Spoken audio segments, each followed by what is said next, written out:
এখন ওরা যেইভাবে আক্রমণ করবে, পাল্টাভাবে মোকাবেলা না করলে রাজপথে টিকা যাবে না। তবে ছাত্র দলকে ধন্যবাদ দেই দুই কারণে।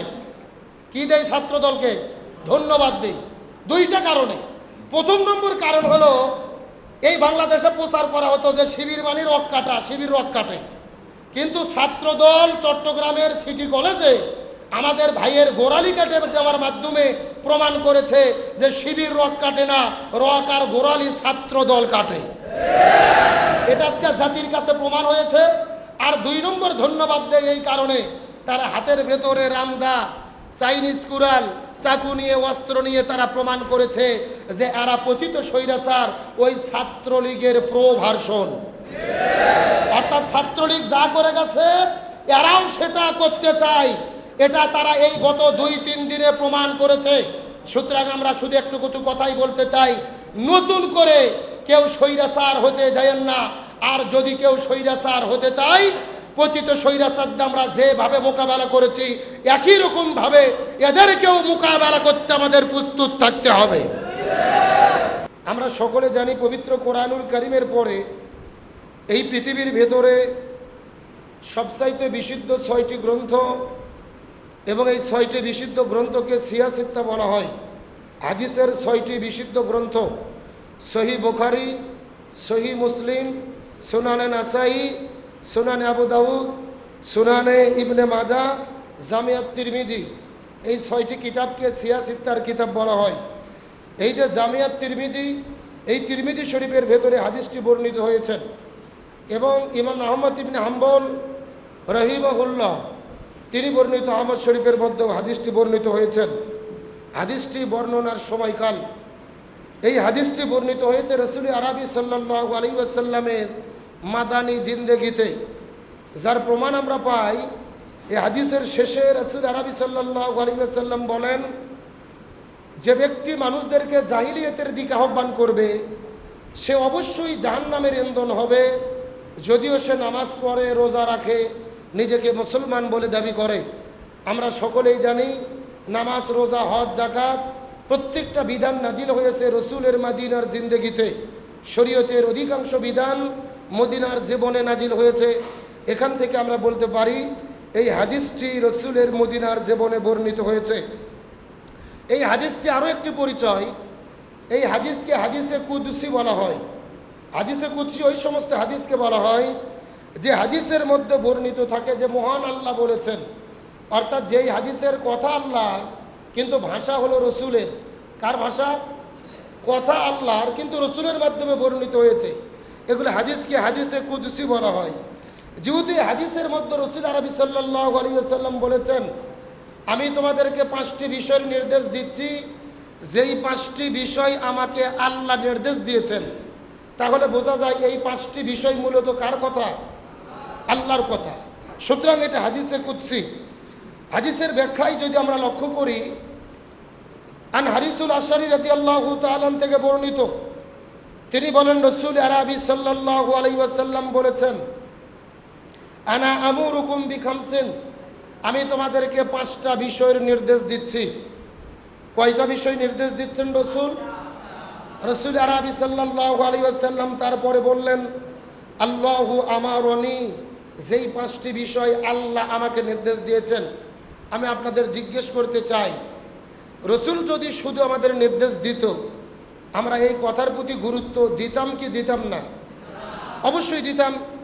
কিন্তু আল্লাহ তাআলা রসুল আবার বললেন, আমি এমন 5টা বিষয়ের নির্দেশ দিচ্ছি যেই 5টি বিষয় আল্লাহ আমাকে নির্দেশ দিয়েছে। তার মানে এই কথার মাধ্যমে রসুল এই কথার গুরুত্ব বাড়াইছে না কমাইছে? অবশ্যই গুরুত্বের মাধ্যমে বেড়ে গেল।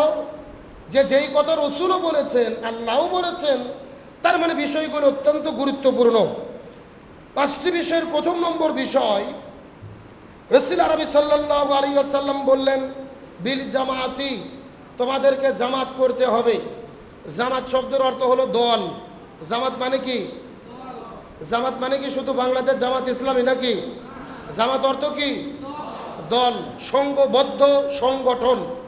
তার মানে ইমানদার মুসলমানদের জীবন হবে সাংগঠনিক জীবন, সংঘবদ্ধ জীবন। আমাদের একতাবদ্ধ থাকতে হবে, বিচ্ছিন্ন হওয়া যাবে না। হযরত ওমর ফারুক রাদিয়াল্লাহু তাআলা বর্ণনা করে বলেন যে লা ইসলামা ইল্লা বিল জামাত, ইসলাম কল্পনা করা যায় না জামাত ব্যতীত, সংগঠন ব্যতীত, সংঘবদ্ধ থাকা ব্যতীত। তার মানে আমরা যদি একতাবদ্ধ না থাকি ইসলাম থাকার কোনো সুযোগ কল্পনাও করা যায় না। লা ইসলামা, কোনো ইসলাম নেই, ইল্লা বিল জামাত, জামাত ব্যতীত কোনো ইসলাম নেই, দল ব্যতীত কোনো ইসলাম নেই, সংগঠন ব্যতীত কোনো ইসলাম নেই। আল্লাহ সুবহানাহু ওয়া তাআলা যেই কথাটি পবিত্র কোরআনুল কারীমের সূরা আল ইমরানের 103 নম্বর আয়াতের মধ্যে বলেন, ইয়া আইয়ুহাল্লাযীনা আমানু, হে ঈমানদারেরা, আল্লাহ রাব্বুল আলামিন বলেন ওয়াতাসিমু বিহাবলিল্লাহি জামিআও ওয়া লা তাফাররাকু, তোমরা আল্লাহর রশিকে ঐক্যবদ্ধভাবে আঁকড়ে ধরো, কখনো বিচ্ছিন্ন হয়ো না। এটা কার কথা? আল্লাহ তাআলা বলেন ওয়াতাসিমু বিহাবলিল্লাহি জামিআও ওয়া লা তাফাররাকু, তোমরা আল্লাহ রশিকে ঐক্যবদ্ধভাবে আঁকড়ে ধরো। তার মানে আল্লাহ তাআলা এখানে আমাদেরকে বুঝাইলেন আমরা কি একতাবদ্ধ থাকব নাকি বিচ্ছিন্ন হব? নামাজ, রোজা, হজ, যাকাত, জিকির, তাসবিহ যেমন ফরজ, ইমানদার মুসলমান হিসেবে আমাদের ঐক্যবদ্ধ থাকাও তেমনি রূপে ফরজ। আজকে তাম পৃথিবীতে মুসলমানেরা মার খাচ্ছেন। 195টি স্বাধীন দেশের মধ্যে 57টি মুসলমান সংখ্যা গরিষ্ঠ দেশ। বলেন তো দেখি তাম পৃথিবীতে মুসলমানেরা বর্তমানে সম্মানিত নাকি অপমানিত? আর অপমানিত হওয়ার পেছনে অন্যতম কারণ হলো আমরা ইমানদার মুসলমানেরা ঐক্যবদ্ধ হতে পারি নাই। আজকে এক ইরান আমেরিকার বিরুদ্ধে, ইসরায়েলের বিরুদ্ধে লড়ে যাচ্ছেন তাদের ইমানের শক্তিতে। 57টা মুসলমান দেশের ভেতরে আমরা 56টা দেশ মুখে কুলু পেটে বসে আছি, আর আমরা ফতুয়াবাজি করতেছি যে ইরান হলো শিয়া, ওদের সাথে আমরা নাই। আর ওই মধ্যপ্রাচ্যের দেশগুলো সৌদি আরব, কাতার, কুয়েত, বাহরাইন, ওমান, এই প্রত্যেকটা দেশগুলো তলে তলে আমেরিকার দালালি করতেছে, তাদেরকে ঘাঁটি গাড়ার ব্যবস্থা করে দিয়েছে। 57টা মুসলমান দেশ যদি আমরা বিচ্ছিন্ন না হয়ে একতাবদ্ধ থাকতে পারতাম, কোনো জালেমের বাচ্চারা মুসলমানদের দিকে চোখ রাঙিয়ে কথা বলতে পারত না। মুসলমানদের পরাজয়ের অন্যতম কারণ একতাবদ্ধ না থাকা, সংঘবদ্ধ না থাকা, আমাদের মধ্যে বিচ্ছিন্ন হয়ে পড়া। আজকেও বাংলাদেশে আমরা কি সব মুসলমান একতাবদ্ধ হয়েছি? ইসলামের নামে দলের অভাব নাই। এত দল বাংলাদেশে, ইসলামের নাম দিয়ে সবাই বলতেছে আমরা ইসলাম কায়েম করতে চাই, অথচ আমরা একতাবদ্ধ হতে পারিনি। বাংলাদেশের বড় বড় মুফতি, মুহাদ্দিস, ফকিহ সাহেব, হুজুরের কম নাই, মুফতির কম নাই। প্রত্যেকটা আলেম কিন্তু এই আয়াতের আলোচনা করে। তারা বলে ওয়াতাসিমু বিহাবলিল্লাহি জামিআন ওয়া লা তাফাররাকু। আপনাদের প্রশ্ন করি, বলেন তাম বাংলাদেশে যত আলেম আছে এই আয়াত কি প্রত্যেকটা আলেম পড়ে নাই, বোঝে নাই?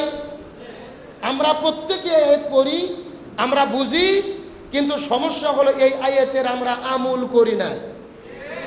অথচ আল্লাহ তাআলা কোরআনুল কারীমের মধ্যে বলেন লিমা তাকুলুনা মা লা তাফআলুন, এমন কথা তোমরা কেন বলো যা তোমরা নিজেরাই করো না।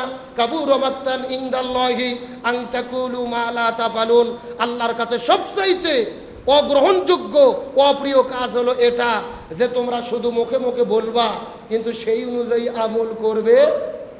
তাহলে এই আয়াতের আমল তাম পৃথিবীতেও নেই, বর্তমানে বাংলাদেশেও নেই। এই আয়াতের আমল যদি আমরা করতাম আমরা তাহলে বিপদে পড়তাম না। আর আমাদের জীবন যদি জামাতবদ্ধ জীবন না হয়, আমরা যদি সংগঠনের বাইরে চলে যাই, আমাদের জীবন যদি বিচ্ছিন্ন জীবন হয়, আমাদের পরিণত কি হতে পারে? রাসূল আরবি সাল্লাল্লাহু আলাইহি ওয়াসাল্লাম বলেন ফালাইকা বিল জামাত, তোমাদের দায়িত্ব হলো জামাতবদ্ধ জীবন গড়া, একতাবদ্ধভাবে থাকা, সংগঠনের মধ্যে থাকা। ফা ইন্নামা, জেনে রেখো, ইয়াকুলু জিবুল কাসিয়াত, ওই সমস্ত ছাগলকেই বাঘ সহজে খেয়ে ফেলে যারা তাদের দল থেকে বের হয়ে যায়। রাসূলের উদাহরণটা কত চমৎকার, ভালোভাবে বোঝেন। পালের মধ্য থেকে যেই ছাগলটা বের হয়ে যায়, এই ছাগলকে বাঘ কি করে? সহজে খেয়ে ফেলে, ধরতে পারে। এই হাদিসের দ্বারা রাসূল বললেন আমরাও যারা ইমানদার মুসলমান বলে নিজেদের দাবি করি, আমরাও যদি সংগঠন থেকে বের হয়ে যাই, জামাতবদ্ধ জীবন থেকে নিজেকে বিচ্ছিন্ন করি, বাঘ যেরকম ছাগলকে ধরা সহজ হয়ে যায়, শয়তানও আমাদের উপরে আধিপত্য বিস্তার করা তখন সহজ হয়ে যায়।